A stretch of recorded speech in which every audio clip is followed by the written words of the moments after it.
Come with us to the World Adventurers Club, an organization composed of men who have met with strange adventures. And as the members of this club settle down to the enjoyment of a thrilling story, we invite you to join us, not only to be entertained, but to feel the same emotions and thrills experienced by the teller of the tale. I am the builder of castle and hall, and I lay the stone in the temple wall. I lay the stone and I raise the tower, and mine is the glory of strength and power. I am the builder, oh hear me sing the song of the sledge as it echoes green. I am the builder who walks with me, the glory of cities the brave shall see, towers that rise to the arch of the skies. Oh, I am the builder, come walk with me. Gentlemen, we will now get together for another thrilling adventure tale. Where's it from now? The Far East? The Orient? London? Paris? Vienna? Where? Well, what's the matter with America? Ah, bosh. Americans are too prosaic. That's where you are wrong. Tonight we have with us Dr. Gilbert of San Francisco, whose strange adventure story will hold you spellbound. Dr. Gilbert. Just a moment, Doctor. I'm anxious to know how near I came to the locale of your story. It was in a foreign land, wasn't it? No, gentlemen. One can meet with as strange an adventure in this land of ours as in any other. My story is laid in San Francisco Chinatown, the Chinatown of the old San Francisco, later to be laid in ashes. But from those ashes come memories, many sweet but many sad. And it is from that old San Francisco that my story comes. I knew I was right when I said America was also a land of adventure, but please go on, Doctor. Gentlemen, the telling of this story is not easy for me, although it happened over 40 years ago. I had met and fallen deeply in love with a beautiful Boston girl. In time, she consented to be my wife and was happy and willing to share my life, though it meant taking her to far-off San Francisco, many miles away from home and family. She certainly must have cared, Doctor, to leave Boston. I know some Boston girls, and just try and pry them away from there, especially for the wild and woolly West, as they call it. Yes. Well, my fiancée, Anita, was to follow me, and for a few weeks, until we had completed plans for our wedding, she would be the guest of my aunt, a Mrs. Morrison of San Francisco. Several days after Anita arrived, thrilled with everything in this colorful city of the West, she begged to be taken to Chinatown. At that time, a weird, fantastic place with its crooked little streets and narrow alleys, shadowy figures slinking along dark passageways, the everlasting wail of Oriental music, mysterious buildings with barred windows, from where at times peeped the sad little faces of beautiful slave girls. To Anita, all this was romantic, fascinating. To me, it was murky, unclean.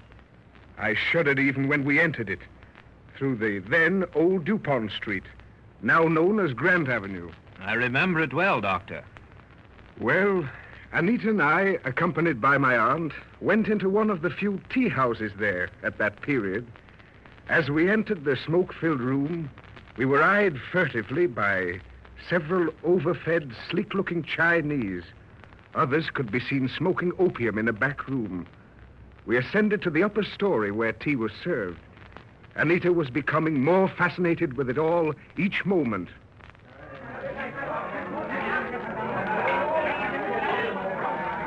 Alan, isn't it all wonderful? Did you notice that marvelous mandarin coat the old Chinaman downstairs was looking at as we came in? Aunt Louise, did you see those gorgeous silks? Both of them. We must stop and see them on our way out. Or shall we go down now? We can stop on the way out. Tea first. You like tea? Maybe so, okay? Nice China cake? Yes, bring it all along. Tea, cake, and anything else you have. Okay, maybe a pretty lady like Tattoo? You like Tattoo? Tattoo boy here now. Certainly not. The idea. What do you think we are, sideshow people? Hurry up with the tea and let's get out of here. Oh, Alan, please do be patient. Yes, send in the tattoo boy. I'm not going to miss one thing. I feel like Alan does about this place. It's uncanny. Oh, nonsense, Aunt Louise. It's just different. It's Chinatown. I love it. Lady, you like a tattoo? I like to put the tattoo on the beautiful white lady. You sorry, lot of pretty picture become butterfly flower. You see pretty Lois blood, and maybe so you like a name too. Yes, I would. Alan, I want a tattoo as a memory of this day. I'm going to have that little tiny rosebud with Alan just underneath it. Why, Anita, child, that's awful. It's not human. Only wild people, cannibals and the like, do those things. Oh, nonsense, Anita. I won't allow you to have that done. Anything but that. Allow?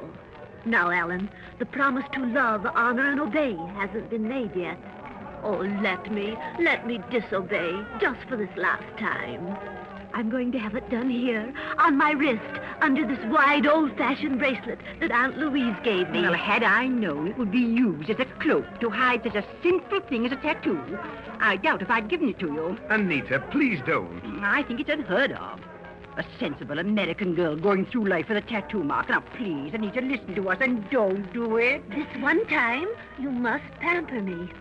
Oh, boy, I want the rosebud, that tiny one, and under it, the word Alan. Oh, here, see, I'll write it for you. A-L-L-E-N. Oh, you're like A-L-L-E-N. Did I come here, Alan? That's right. Now I'll watch. Well, I won't. It makes me sick to even think of it. I think I'll go downstairs and price that mandarin coat. I feel the same as Alan about it. I'm going down and look at those silks. Oh, for the last time, Anita, please don't. Oh, don't be silly, dear. Well, I hope a good scrubbing with sand soap will take it off. No.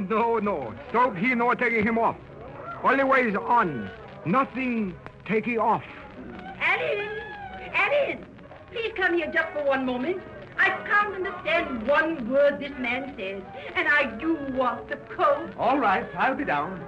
I'll be right back, Anita. And you, I'll be right back, Anita. And you, boy, hurry up with that insane job.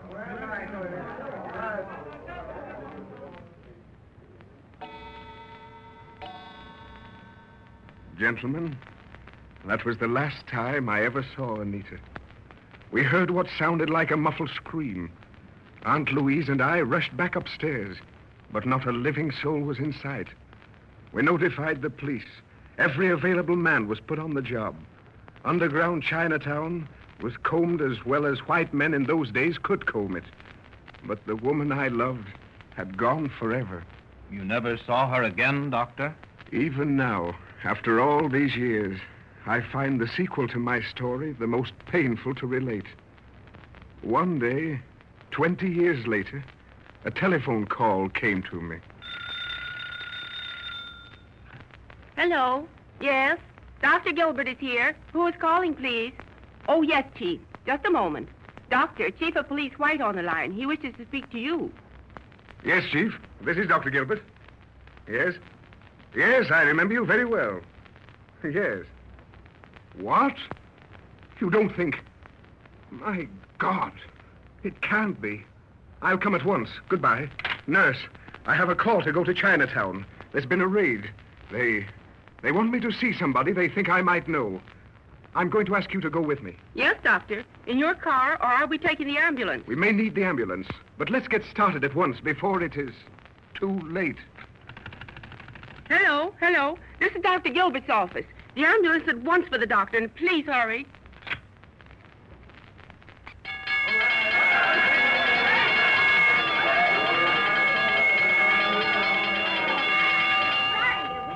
Here he is, Chief. This is Dr. Gilbert. Oh, hello, Doctor. We've just raided one of the most loathsome underground dens in Chinatown. Some of the inmates are pretty tough, and one of them is an old woman. A horrible-looking old creature. She's been starved and brutally beaten, and her death is only a matter of a few hours. Doctor, she seems to want to say something, and she's a white woman. There's no mistaking it. But come with me, Doctor. Lead the way. All right.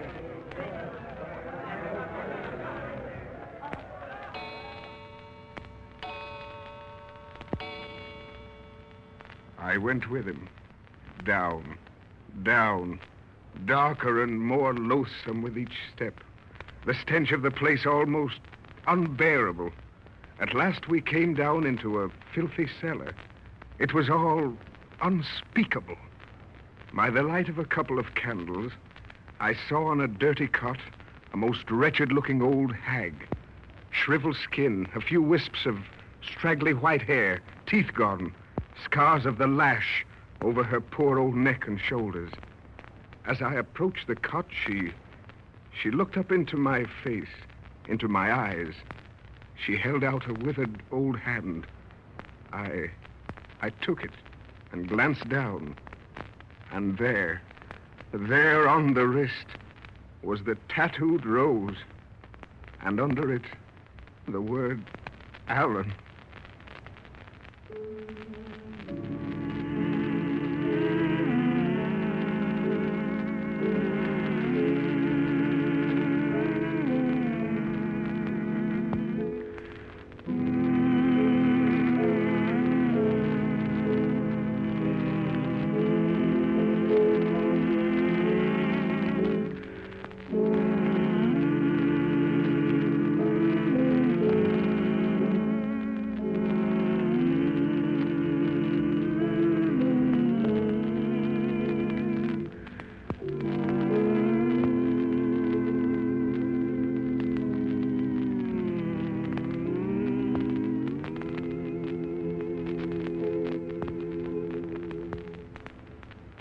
Now, before saying goodbye to the World Adventurers Club and to you all, I want to say that I hope you will be with us again at our next meeting. I happen to know that we have in store for you an even more thrilling and strange adventure in a strange land.